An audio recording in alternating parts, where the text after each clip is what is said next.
Hello, everyone. Thank you for joining today. If you're new here, my name is Oluwayomi Timlola, and this is Newsroom Niger. Before we dig in, please like this video, hit the subscribe button, and ring the notification bell so you never miss our deep dive news breakdowns. Today, we are talking about a deeply disturbing and tragic event: the recent attack on a church in Eruku, Kwara State, Nigeria, where militants stormed the service, killed several congregants, and abducted dozens. This story has shaken communities, raised urgent security questions, and sparked national and international alarm. What happened in Eruku? Here are the facts. On Tuesday, November 18, 2025, gunmen allegedly identified as bandits attacked Christ Apostolic Church CAC Eruku branch in Eruku, a town in Kwara State. Reports vary slightly, but Vanguard says 3 people were killed. The Inquirer also cited 10 or more people abducted from inside the church. According to the police, they responded swiftly. Local officers and vigilantes chased the attackers into the bush, but the gunmen fled. The military has now taken over the Eruku area to help secure things. Police say no arrests have been made yet in relation to the attack, despite some viral videos claiming otherwise. According to local reports, the attackers are demanding 100 million naira per kidnapped worshipper. Here are eyewitness and survival accounts. To understand the emotional and psychological weight of what happened, we need to bring in what eyewitnesses and survivors are saying. These accounts from media reports, community spokespeople, and social media paint a terrifying picture. According to Business Day, the service was being live streamed. Worshippers were following along when sporadic gunshots began and panic set in. The video footage shows armed men entering the church, ransacking and forcing people out. Witnesses say there were more than 5 gunmen, from some armed with rifles, others with machetes.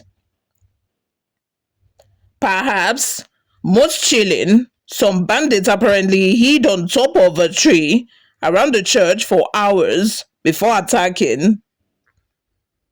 According to Vanguard, as the Thanksgiving service was underway, ironically, a celebration of those previously kidnapped being released, the attackers struck suddenly.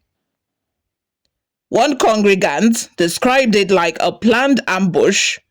The gunmen jumped down from the trees, opened fire, and abducted people. Casualties and abductions.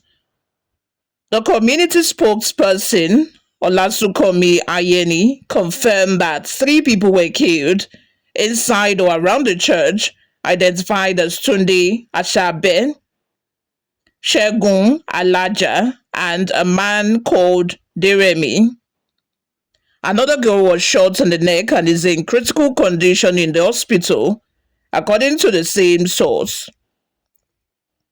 Ayeni also noted that prior to the attack, the community had raised alarms. Bandits had tried for weeks to infiltrate the area via certain roads, Eruku Egbe and Eruku Miaron, but had been repelled by local hunters and vigilantes. According to the Nigerian Inquirer, Pastor Lawrence Bamidele said around 30 to 35 worshippers were abducted. Family members and community leaders say the kidnappers are splitting up the captives into different groups, and ransom calls have already begun. The Owa of Oruko, traditional ruler, Oba Busari Olariwaju, has appealed to state and federal authorities to expedite rescue operations. Local hunters deployed to track the attackers into the forest reportedly have not all returned suggesting how dangerous the terrain is and how well armed the kidnappers might be. Meanwhile, voices in the community expressed anger and frustration at government inaction.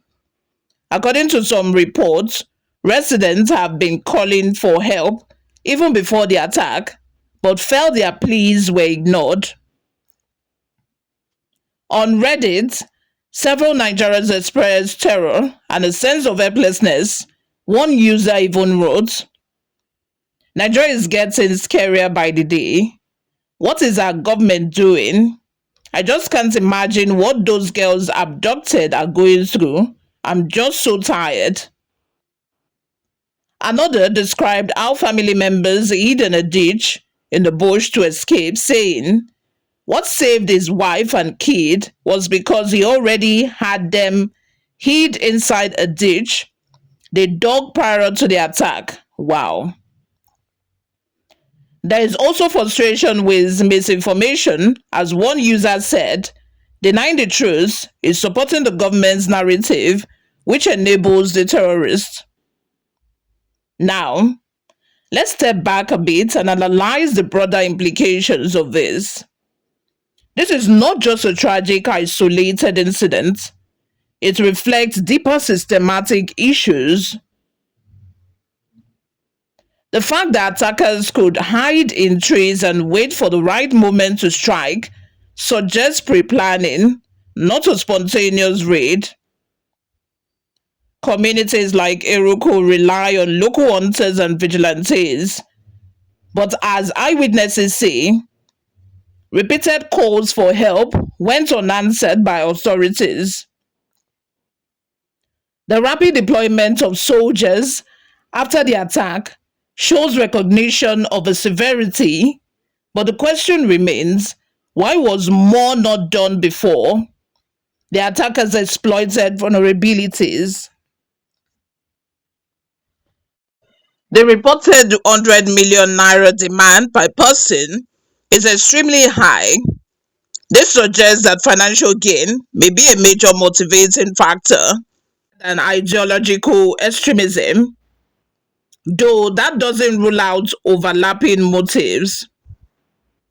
If this is a ransom driven, then such attacks may continue as criminals see churches, especially during evening or special services, as profitable targets. For the congregation, this is deeply traumatic. A place of worship meant to offer solace turned into a crime scene. The attack may heighten fears among Christians, particularly in vulnerable or rural communities. The incident also feeds into larger national and international debates. Christians in Nigeria are increasingly vocal about persecution, and these events could strengthen calls for greater protection. This attack comes amid broader insecurity in Nigeria. There have been other high-profile kidnappings, including some of school children. Internationally, this has drawn attention.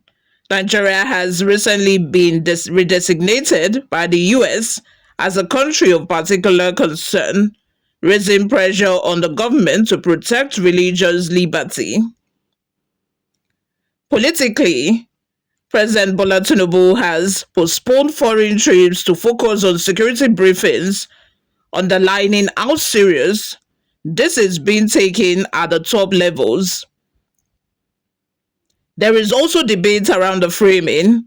Are these bandits, or is this a form of religiously targeted violence? That matters because how the government responds depends in part on how the attacks are classified. It's equally essential to remember behind the headlines are real people, families, worshippers, entire communities dealing with loss, fear, and uncertainty. Families are now waiting, praying, negotiating, unsure if their loved ones will be freed. The Owa of Oruku and other traditional leaders are calling not just for security, but for dignity and justice. Survivors and community members speak of trauma, people who fled, who hid, who saw friends dragged away. On social media, many Nigerians are questioning government commitment, demanding accountability, and frankly, grieving. Some are calling for broader reforms, others are simply pleading for the safe return of those kidnapped. Let's talk about what might happen going forward and what risks remain. Security forces, the police and military are already operating in the area, but kidnappers may be spread out, demanding ransom or hiding deep in forested terrain, so the rescue is complicated. There is risk. Many rescue operations might balance speed and safety. Rescuing people could provoke violence. With a huge ransom demand, there's likely to be negotiation. Families may try to pay, or intermediaries may step in. But if the government or security agencies push too hard, that could escalate. The bandits may respond violently. The attack could prompt a more permanent security presence in Eruku and surrounding vulnerable communities. There may be increased investment in early warning systems, community-based intelligence, and hunter-vigilante cooperation. Larger structural reforms may be demanded, better policing, local infrastructure, and trust building between communities and the state. This could intensify pressure on President Tinubu and state-level officials to show real action on security. It may also fuel the narrative of religious persecution, which could influence both domestic policies and international relations. Beyond rescue, there will be a need for trauma support, psychological counseling, memorials, and rebuilding of trust. The church in Eruku will likely need help spiritually, materially, and socially to recover from such a deep wound. To wrap up this analysis, here is why this attack is not just local news, but matters for the whole country and beyond. It underscores how fragile our security is in some rural parts of Nigeria, even in places of worship. It highlights the multi-layered threats. This may be criminal, financial, but also potentially ideological or religiously tinged. It reflects a broader crisis. Kidnappings are increasingly common and the tactics are becoming more brazen. It raises questions about government capacity and willpower. How do authorities protect vulnerable communities when warnings have gone unheeded?